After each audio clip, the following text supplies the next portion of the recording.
Camarades, aujourd'hui, je vais vous expliquer réellement ce qui s'est passé ce jour-là. Je vois sur les réseaux sociaux, c'est un camarade, ceux même qui me connaissent. Je permets de dire que j'ai trahi Baokone. D'accord? J'explique. Je suis allé chez Baokone, aux environs de 13 h, le mercredi 26. On a échangé. Et après, nous étions assis, on rigolait, on échangeait et tout. Vers les 21 h, il dit, bon, ok, moi je vais rentrer chez moi. Il dit, ok, comme mon sac derrière est fini, je vais descendre avec toi au rez-de-chaussée. Là. Il y a tout juste une épicerie à côté. Je descends avec toi pour prendre un sac de riz pour le monter. Voilà quand Baokone descend avec moi. Et lui et moi on se laisse juste au niveau de l'épicerie. Et moi je donne dos. Et quand je donne dos, quelques mètres, j'entends bruit derrière moi. Déjà, déjà la voiture qui était garée là, il y avait des gens, il y avait des gomons dans la voiture, il y avait des gens dans la voiture en esprit. Donc voilà comment maintenant. Moi je tourne derrière, je vois que Baokone est menotté dans la main des gars là. Et moi je tourne derrière, je vois les morts sont en train de le malmener, on veut le mettre dans la voiture. Maintenant moi je vais partir vers là-bas. Et je vois une autre voiture qui vient, qui allume ses phares, qui vient vers moi. J'ai hurlé, crié, au secours, au secours, au secours, au secours, sortez, venez, ils sont en train d'attraper mon ami, venez, ils sont en train d'attraper mon frère, venez.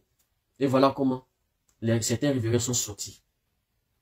Et comme ils ont vu que les gens sortaient, il y a deux personnes, deux ou une personne qui enlevait son cagoule là, et puis ils ont dit, ne vous en faites pas, rentrez chez vous, que c'est la police.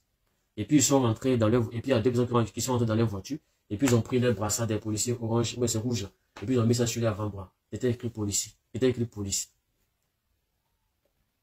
Donc, voilà comment l'histoire s'est passée. Et quand ils ont mis leur brassard, Baokone résistait. Ils ont mis Baokone dans la voiture. Et puis Baokone est ressorti. Pendant ce temps, moi je venais, et puis j'écris. Je viens, j'écris. Pendant ce temps, il y a au moins l'autre voiture venait aussi vers moi. Chaque fois l'autre voiture vient vers moi. Quand la voiture vient vers moi, moi je replie. Quand je repars, la voiture fait marche arrière. Mais quand je fonce encore vers là-bas, la voiture vient vers moi. Donc voilà, tout ça pour m'éloigner un peu de la scène. Et il y a un qui a sorti gaz. Puis il a gazé le visage de Baokone. Pendant tout ça, moi j'étais là. Et puis j'ai crié, j'ai pas, j'arrivais, et puis j'écris, j'arrivais, et puis j'écris. Et j'ai réussi à le mettre dans la voiture. Et aussitôt, la voiture Baokone était dedans là. La voiture avançait. Et puis l'autre voiture qui partait, puis ça revenait là. Cette voiture a suivi l'autre voiture. Et puis ils sont partis avec lui. Maintenant, moi maintenant, je rentre à la maison. J'arrive à la maison, je réfléchis. Comme on dit, c'est la police. Comme ils disent que c'est la police. Est-ce que c'est pas mieux d'attendre un peu avant d'alerter les gens? Attendre un peu d'ici midi avant d'alerter les gens. Si c'est la police, peut-être d'ici midi, ils vont le libérer. Parce que je sais qu'il n'a rien fait, il est innocent. Mais si on le libère, cette histoire reste entre lui et moi. Personne n'a entendu parler. Maintenant, dans le cas contraire, si on ne le libère pas, dans l'après-midi, moi je vais faire l'annonce. Voilà ce qui était dans ma tête. Dans le but de protéger son image. Parce que, je disais souvent, quand tu veux trop protéger quelqu'un, tu peux faillir à ta mission. Tu peux faillir à ta mission. Et face à de telles situations, on n'a pas tous les mêmes manières de voir les choses. Voilà comment moi j'ai failli à ma mission. Voilà comment j'ai failli à ma mission. Voilà où les gens m'accusent. Pourquoi est-ce que tu étais avec lui et puis tu n'as pas alerté? Pourquoi est-ce que tu n'as pas fait ceci, cela?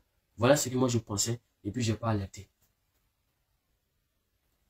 Et dans l'après-midi, le représentant il m'appelle. Il dit, ah, on devait avoir une réunion avec Baokone. Mais jusque-là, on n'a pas de ces nouvelles. Il dit, représentant, pour être honnête, on a eu un problème hier soir. Mais en vrai, moi, je voulais pas annoncer. Et le représentant, il me dit, petit, tu as mal fait. Les cas similaires, tu dois forcément alerter dans l'immédiat. Il dit, c'est vrai. Mais en vrai, voilà ce que moi je pensais. Raison pour laquelle je n'ai pas alerté. Donc franchement, j'ai tort. C'est ce que je lui ai dit. Franchement, j'ai tort. Mais voilà ce que moi je pensais. Il dit, d'accord. Que c'est pas grave, qu'on va trouver, voilà. On va trouver une solution pour le libérer. mais tu sais où il se trouve? Il dit non. Il dit d'accord. Voilà comment lui et moi, on se laisse. Le lendemain, voilà, la même nuit. Moi, j'ai pas dormi à la maison. Il dit, ah, on sait jamais. Puisque je suis le témoin. Là, on sait jamais. Moi, j'ai pas dormi, dans un autre quartier. De là-bas, j'étais en route, je partais là-bas. Et sous le de Paris, et les Okosisi m'ont appelé. Petit, est-ce que tu peux nous expliquer un peu ce qui s'est passé? Ça, c'était aux environs de 21h par là, un truc comme ça. Est-ce que tu peux m'expliquer ce qui s'est passé? Et je leur ai expliqué ce qui s'est passé. Ils disent, ok, va à la police de Mantes-la-Jolie. Comme tu es en route déjà, va porter plainte pour enlèvement et séquestration. Et je vais à la police pour aller porter plainte. J'arrive là-bas, on prend toutes les informations nécessaires. Et la police, appelle, comment dirais-je, Villeneuve-Saint-Georges, le quartier de Bocone, pour le commissariat de Villeneuve-Saint-Georges pour leur demander. Maintenant, comme c'est là-bas, les choses se sont déroulées, donc ils ont appelé là-bas pour voir. Ils appellent là-bas et Villeneuve-Saint-Georges dit que les soins de Paris ont déjà appelé là-bas. Donc, qu'il faille qu'on revienne demain pour venir porter la plainte là-bas. Donc, les policiers me libèrent. Moi, je sors. Et il y a un gars de GPS qui me rappelle encore. Il dit, va à la police, dis-leur que moi, je vais leur parler. Parce que lui, c'est un gourmand. Et je vais là-bas. Et la police me chasse. Je ressors. Et je vais l'autre côté, là où je dois dormir. Là. C'est mon ami en question. J'arrive là-bas. Et la police m'appelle aux environs d'1h du matin. Et la police m'appelle aux environs d'1h du matin. Et la police me dit de revenir, qu'ils vont m'entendre. Que de revenir faire mon procès verbal. Mais moi, je leur ai dit non. Vous m'aviez chassé 2 fois là-bas. Moi, je vais revenir à 1h du matin, venir chercher quoi là-bas. Vous m'avez dit d'aller à Villeneuve-Saint-Georges, donc c'est là-bas que je vais partir. Et les policiers me disent qu'on t'a vu partir, tu n'étais pas loin. Et c'est que tu es dans les parages, parce qu'on t'a vu marcher à pied. Donc dis-nous où tu es. Ou bien si tu n'es pas venu, dis-nous où tu es, on viendra te chercher. Avec un numéro privé. Moi, je leur ai dit que non. Et j'ai fermé mon téléphone et je me suis couché. Le lendemain, le gars de GPS m'appelle encore, le lendemain soir. Allons, on va porter plainte. Je dis non, s'il n'y a personne, moi je ne vais pas au commissariat seul. Il faut qu'il y ait quelqu'un. Là, moi, si on m'attrape, nous avons au moins un témoin.